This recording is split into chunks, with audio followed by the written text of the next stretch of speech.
Ladies and gentlemen, President Putin. Ladies and gentlemen, President Putin. I wouldn't have picked Vice President Trump. I wouldn't have picked Vice President Trump.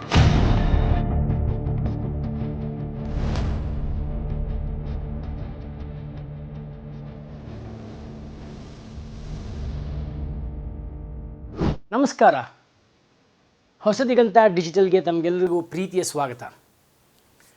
America ಎಲೆಕ್ಷನ್ಗೂ ನಮಗೂ ಪ್ರಪಂಚಕ್ಕೂ ತುಂಬ ಸಂಬಂಧ ಇದೆ. ಯಾಕಂದರೆ ಅಲ್ಲಿ ಏನೇ ಬದಲಾವಣೆಗಳಾದರೂ ಅದರ ಪರಿಣಾಮ ಇಡೀ ಜಗತ್ತಿನ ಮೇಲಾಗತ್ತೆ. ಹಾಗಾಗಿ ಈಗ ಬೈಡನ್ ಬಗ್ಗೆ ಪ್ರಶ್ನೆಗಳಿದ್ದಿರೋದು. ಏನಾಗಿದೆ ಅಮೇರಿಕಾ ಅಧ್ಯಕ್ಷ ಜೋ ಬೈಡನ್ಗೆ? ಅವರ ಆರೋಗ್ಯ ಚೆನ್ನಾಗಿಲ್ವಾ? ಮುಂದಿನ ವರ್ಷ ನಡೆಯೋ ಅಧ್ಯಕ್ಷೀಯ ಚುನಾವಣೆಯಲ್ಲಿ ಅವರು ಸ್ಪರ್ಧಿಸೋಲ್ವಂತೆ? ಅವರದ್ದೇ ಪಕ್ಷದವರು ಅವರನ್ನು ವಿರೋಧಿಸ್ತಾ ಇದ್ದಾರಂತೆ? ಡೊನಾಲ್ಡ್ ಟ್ರಂಪ್ ವಿರುದ್ಧ ನಿಂತರೆ ಸೋಲ್ತಾರಂತೆ? Very interesting questions. ಅಮೆರಿಕ ಅಧ್ಯಕ್ಷ ಜೋ ಬೈಡನ್ ಇತ್ತೀಚೆಗೆ ವಾಷಿಂಗ್ಟನ್ನಲ್ಲಿ ಪತ್ರಿಕಾಗೋಷ್ಠಿಯಲ್ಲಿ ಮಾತಾಡ್ತಾ ಇದ್ರು. ನ್ಯಾಟೋ ಪಡೆಗಳ ಸಭೆಯ ನಂತರ ನಡೆದ ಪತ್ರಿಕಾಗೋಷ್ಠಿ ಅದು. ಆ ಸಂದರ್ಭದಲ್ಲಿ ಉಕ್ರೇನ್ ಅಧ್ಯಕ್ಷ ಜೆಲೆನ್ಸ್ಕಿ ಕೂಡ ಜೊತೆಯಲ್ಲಿದ್ರು. ಅವರನ್ನು ಪತ್ರಕರ್ತರಿಗೆ ಪರಿಚಯ ಮಾಡಿಕೊಡೋ ಸಂದರ್ಭದಲ್ಲಿ ಬೈಡನ್ ಅವರು ಜೆಲೆನ್ಸ್ಕಿ ಅವರನ್ನ ಪ್ರೆಸಿಡೆಂಟ್ ಪುಟಿನ್ ಅಂತ ಕರೆದುಬಿಟ್ರು. And now I want to hand it over to the president of Ukraine, who has as much courage as he has determination. Ladies and gentlemen, President Putin. Ladies and gentlemen, President Putin. President Putin. We're going to beat President Putin. President Zelensky. ತಕ್ಷಣ ಅವರಿಗೆ ತಮ್ಮ ತಪ್ಪು ಗೊತ್ತಾಗಿ ಅದನ್ನ ಸರಿಪಡಿಸಿಕೊಂಡ್ರೂ ಕೂಡ ಅದು ಅವರ ಕ್ಷಮತೆ ಬಗ್ಗೆ ಎದ್ದಿರೋ ಅನುಮಾನಗಳನ್ನ ದೂರ ಮಾಡೋ ಹಾಗಿರ್ಲಿಲ್ಲ. ಯಾಕಂದ್ರೆ ಈ ತರ ಯಾರಿಗ್ ಬೇಕಾದ್ರೂ ಆಗ್ಬಹುದು ಒಂದೊಂದ್ಸಲ ಅಂತ ನಾವ್ ಅನ್ಕೋಬಹುದಾದ್ರೂ ಮತ್ತೊಂದ್ ಕಡೆನೂ ಬೈಡನ್ ಇನ್ನೊಂದು ಅಚಾತುರ್ಯ ಮಾಡ್ಬಿಟ್ರಲ್ಲ. ಅಮೆರಿಕಾದ ಉಪಾಧ್ಯಕ್ಷೆ ಕಮಲಾ ಹ್ಯಾರಿಸ್ ಅವರನ್ನ ಟ್ರಂಪ್ ಅಂತ ಕರೆದ್ಬಿಟ್ರಲ್ಲ.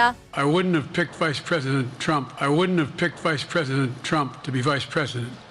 That I think she was not qualified to be president. So let's start there. ಇಂಥ ಅಚಾತುರ್ಯ ಬೈಡನ್ ರಿಂದ ಪದೇ ಪದೇ ಆಗ್ತಾನೆ ಇದೆ. ಅವರು ಸೋಷಿಯಲ್ ಮೀಡಿಯಾದಲ್ಲಿ ಭಾರಿ ಟ್ರೋಲ್ ಆಗ್ತಾನೆ ಇದ್ದಾರೆ. ಹಾಗಾಗಿ ಜೋ ಬೈಡನ್ಗೆ ಏನಾಗಿದೆ ಅನ್ನೋ ಪ್ರಶ್ನೆ ಜೋರಾಗಿ ಎದ್ದಿರೋದು. ಇದಿಷ್ಟೇ ಅಲ್ಲ, ಈಚೆಗೆ ಅಮೇರಿಕ ಅಧ್ಯಕ್ಷೀಯ ಡಿಬೇಟ್ನಲ್ಲೂ ಜೋ ಬೈಡನ್ ಅವರ ಅರಳು ಮರಳು ಬಣ್ಣ ಬಟಾಬೈಲಾಗಿತ್ತು. ಡೊನಾಲ್ಡ್ ಟ್ರಂಪ್ ವಿರುದ್ಧದ ಅವರ ಡಿಬೇಟ್ ಹಾಸ್ಯಾಸ್ಪದವಾಗಿತ್ತು. ಕಳೆದ ವಾರ ಅಟ್ಲಾಂಟಾದಲ್ಲಿ ಅಧ್ಯಕ್ಷೀಯ ಚುನಾವಣೆಯ ಬಹುನಿರೀಕ್ಷಿತ ಡಿಬೇಟ್ ಆಯೋಜನೆಯಾಗಿತ್ತು. ಅಧ್ಯಕ್ಷೀಯ ಚುನಾವಣೆಯ ಅಭ್ಯರ್ಥಿಗಳಾದ ಹಾಲಿ ಅಧ್ಯಕ್ಷ ಜೋ ಬೈಡನ್ ಮತ್ತು ಮಾಜಿ ಅಧ್ಯಕ್ಷ ಡೊನಾಲ್ಡ್ ಟ್ರಂಪ್ ಈ ಡಿಬೇಟ್ನಲ್ಲಿ ಭಾಗಿಯಾದರು. ಮುಂದಿನ ವರ್ಷ ನಡೆಯಲಿರೋ ಅಧ್ಯಕ್ಷೀಯ ಚುನಾವಣೆಗೆ ಇದು ಒಂದು ಅಫಿಷಿಯಲ್ ಆರಂಭ. ಹಾಗಾಗಿ ಈ ರಾಷ್ಟ್ರೀಯ ಡಿಬೇಟ್ನಲ್ಲಿ ಇಬ್ಬರೂ ನಾಯಕರು ಯಾವ ರೀತಿ ತಮ್ಮ ಚಿಂತನೆಯನ್ನ ಮಂಡಿಸ್ತಾರೆ ಅನ್ನೋದನ್ನು ಇಡೀ ಅಮೆರಿಕ ಬಹಳ ಕಾತರದಿಂದ ನೋಡಿತ್ತು. ಇಲ್ಲಿ ರಿಪಬ್ಲಿಕನ್ ಪಕ್ಷದ ಡೊನಾಲ್ಡ್ ಟ್ರಂಪ್ ಅವರನ್ನು ಸಮರ್ಥವಾಗಿ ಎದುರಿಸೋದ್ರಲ್ಲಿ ಡೆಮಾಕ್ರೆಟಿಕ್ ಪಕ್ಷದ ಜೋ ಬೈಡನ್ ಸಂಪೂರ್ಣ ಸೋತ್ ಹೋದ್ರು. Making sure that we're able to make every single solitary person eligible for what I've been able to do with the COVID. With dealing with everything we have to do with. Look, if we finally beat Medicare. China, Kim Jong-un of North Korea, all of these, Putin, they don't respect him, they don't fear him, they have nothing going with this gentleman, and he's going to drive us into World War III. ಈ debate ಮುಗಿದ ಕೂಡಲೇ ಸ್ವತಃ Biden ಪಕ್ಷದ ಸದಸ್ಯರೇ ತೀವ್ರ ನಿರಾಶೆಗೆ ಒಳಗಾದ್ರು. ಅವರ democratic ಪಕ್ಷದ ಸದಸ್ಯರೇ ಹೊಸ ರಾಗ ತೆಗೆಯೋ ಹಾಗಾಯ್ತು. ಮುಂದಿನ ಚುನಾವಣೆಯಲ್ಲಿ ಬೈಡನ್ ಸ್ಪರ್ಧಿಸೋದು ಬೇಡ, ಬದಲಾಗಿ ಉಪಾಧ್ಯಕ್ಷರಾದ ಕಮಲಾ ಹ್ಯಾರಿಸ್ ರನ್ನ ಕಣಕ್ಕಿಳಿಸಬೇಕು ಅಂತ ಹೇಳೋಕೆ ಶುರು ಮಾಡಿದ್ರು. ಬಟ್ ಪಟ್ಟು ಹಿಡಿದಿರೋ ಬೈಡನ್ ತಾವು ಫಿಟ್ ಅನ್ನೋದನ್ನ ಪ್ರೂವ್ ಮಾಡಿಕೊಳ್ಳೋ ಒತ್ತಡಕ್ಕೆ ಬಿದ್ದಿದ್ದಾರೆ. ಬೈಡನ್ಗೆ ಪಾರ್ಕಿನ್ಸನ್ ಕಾಯಿಲೆ ಇದೆಯಾ? ಇಂಥದ್ದೊಂದು ಅನುಮಾನ ಈಗ ಸಾಕಷ್ಟು ಸುದ್ದಿ ಮಾಡ್ತಾ ಇದೆ. ವೈಟ್ ಹೌಸ್ಗೆ ಪಾರ್ಕಿನ್ಸನ್ ತಜ್ಞರು ಸಾಕಷ್ಟು ಬಾರಿ ಭೇಟಿ ಕೊಟ್ಟಿರುವ ಮಾಹಿತಿ ಇದೆ. ಸ್ವತಃ ಬೈಡನ್ ಅವರ ಡೆಮಾಕ್ರೆಟ್ ಸದಸ್ಯರೇ ಈ ಬಗ್ಗೆ ಪ್ರಶ್ನೆಗಳನ್ನ ಎತ್ತುತ್ತಿದ್ದಾರೆ. ಆದ್ರೆ ಈ ಅನುಮಾನಗಳನ್ನ ವೈಟ್ ಹೌಸ್ ಅಲ್ಲೆಗೆಳೆದಿದೆ. ಅಧ್ಯಕ್ಷ ಜೋ ಬೈಡನ್ ಆರೋಗ್ಯವಾಗಿದ್ದಾರೆ. ಅವರು ಜನರ ಸಮಸ್ಯೆಗಳನ್ನ ನಿತ್ಯವೂ ಆಲಿಸುತ್ತಿದ್ದಾರೆ ಅನ್ನೋ ಸ್ಪಷ್ಟನೆ ಬಂದಿದೆ. Is he taking medication for Parkinson's?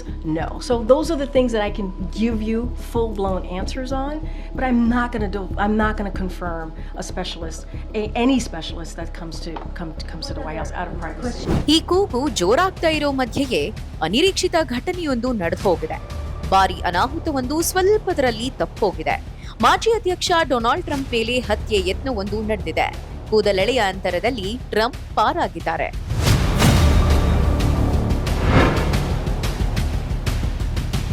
ಈ ಘಟನೆಯ ನಂತರ ಅದೇ ಸ್ಥಳದಲ್ಲಿ ಚೇತರಿಸಿಕೊಂಡು ಎದ್ದು ನಿಂತ ಟ್ರಂಪ್ ಫೈಟ್ ಫೈಟ್ ಎಂದು ಘೋಷಣೆ ಕೂಗುವ ಮೂಲಕ ಮುಂದಿನ ಚುನಾವಣಾ ಪ್ರಚಾರ ವೈಖರಿ ಹೇಗಿರಬಹುದು ಅನ್ನುವುದರ ಸೂಚನೆಯನ್ನ ಕೊಟ್ಟಿದ್ದಾರೆ.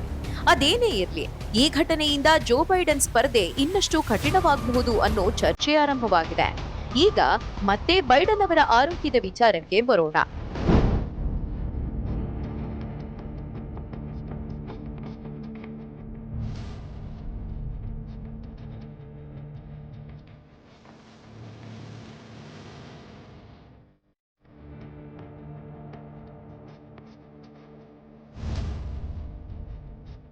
ಈ ಬಾರಿ ಜೋ ಬೈಡನ್ ಅಧ್ಯಕ್ಷೀಯ ಚುನಾವಣೆಗೆ ನಿಲ್ಲೋದು ಬೇಡ ಅನ್ನೋದು ಡೆಮಾಕ್ರೆಟ್ಸ್ಗಳ ಅಭಿಪ್ರಾಯ.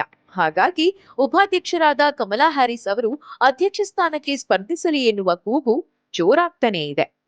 ಜೋ ಬೈಡನ್ಗೆ 81 ವರ್ಷ. ಅವರಿಗೆ ಯಾವ ಕಾಯಿಲೆಯೂ ಇಲ್ಲ ಅನ್ನೋದಾದರೆ ಅದು ವಯೋಸಹಜ ಅನಾರೋಗ್ಯವೇ ಆಗಿರಬೇಕು. ಬಟ್ ನಮ್ಮ ಭಾರತದ ವಯೋವೃದ್ಧ ರಾಜಕಾರಣಿಗಳನ್ನು ನೋಡಿ, ಎಷ್ಟೇ ವಯಸ್ಸಾದರೂ ಭಾರತದ ರಾಜಕಾರಣಿಗಳು ಜೋ ಬೈಡನ್ ಅವರ ಹಾಗೆ ಅರಳು ಮರಳಿನ ಥರ ಆಡಿದ್ದನ್ನು ನಾವು ಕಾಣೋದು ಕಡಿಮೆ. ಏನಿದರ ಗುಟ್ಟು?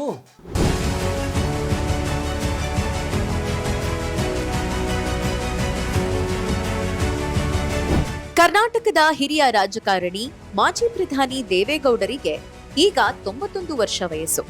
ಈಗಲೂ ಅವರು ಸಕ್ರಿಯ ರಾಜಕಾರಣದಲ್ಲಿದ್ದಾರೆ. ಅಷ್ಟೇ ಅಲ್ಲ, ಪ್ರವಾಸ ಕೂಡ ಮಾಡ್ತಾರೆ. ಇದಕ್ಕಿಂತ ಹೆಚ್ಚಾಗಿ ರಾಜ್ಯದ ಮೂಲೆ ಮೂಲೆಯಲ್ಲಿರುವ ಕಾರ್ಯಕರ್ತರನ್ನೂ ಹೆಸರು ಹಿಡಿದು ಮಾತಾಡಿಸುವಷ್ಟು ನೆನಪಿನ ಶಕ್ತಿ ಅವರಿಗಿದೆ.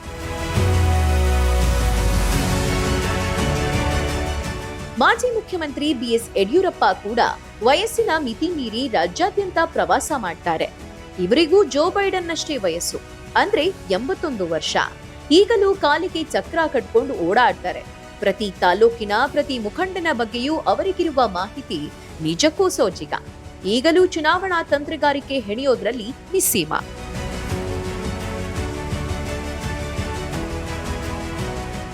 ಶಾಮನೂರು ಶಿವಶಂಕರಪ್ಪ ಕೂಡ ಅಷ್ಟೇ. ಇವರಿಗೆ ಬರೋಬ್ಬರಿ 93 ವರ್ಷ. ಹಾಲಿ ಶಾಸಕರು, ವಿಧಾನಸಭೆಯ ಹೊರಗೂ ಆಕ್ಟಿವ್. ರಾಜ್ಯದ ವಿವಿಧ ವಿದ್ಯಮಾನಗಳ ಬಗ್ಗೆ ನಿಖರ ಅಭಿಪ್ರಾಯ ಇರುವವರು, ಸ್ಪಷ್ಟವಾಗಿ ಮಾತನಾಡುವವರು. ರಾಷ್ಟ್ರಮಟ್ಟದಲ್ಲಿ ಲಾಲ್ ಕೃಷ್ಣ ಅಡ್ವಾಣಿಗೆ ಈಗ 97 ವರ್ಷ. 2019 ಅವರು ಸಂಸದರಾಗಿದ್ರು. ಅಂದ್ರೆ 91ರ ವಯಸ್ಸಲ್ಲೂ ಕೂಡ ಅವರು ಸಂಸತ್ತಿಗೆ ಆಯ್ಕೆಯಾಗಿದ್ರು. ಪಕ್ಷದ ವೇದಿಕೆಯಲ್ಲಿರ್ಲಿ, ಸಾರ್ವಜನಿಕ ವೇದಿಕೆಯಲ್ಲಿರ್ಲಿ, ಸಂಸತ್ತಿನಲ್ಲಿರ್ಲಿ ಬಹಳ ಲಘು ಬಗೆಯಿಂದ ಲವಲವಿಕೆಯಿಂದ ಭಾಗವಹಿಸ್ತಾ ಇದ್ರು. ಉಳಿದಂತೆ ಅಟಲ್ ಬಿಹಾರಿ ವಾಜಪೇಯಿ, ಓಂ ಪ್ರಕಾಶ್ ಚೌತಾಲ, ಹೀಗೆ ಪಟ್ಟಿ ಬಹಳ ದೊಡ್ಡದಿದೆ.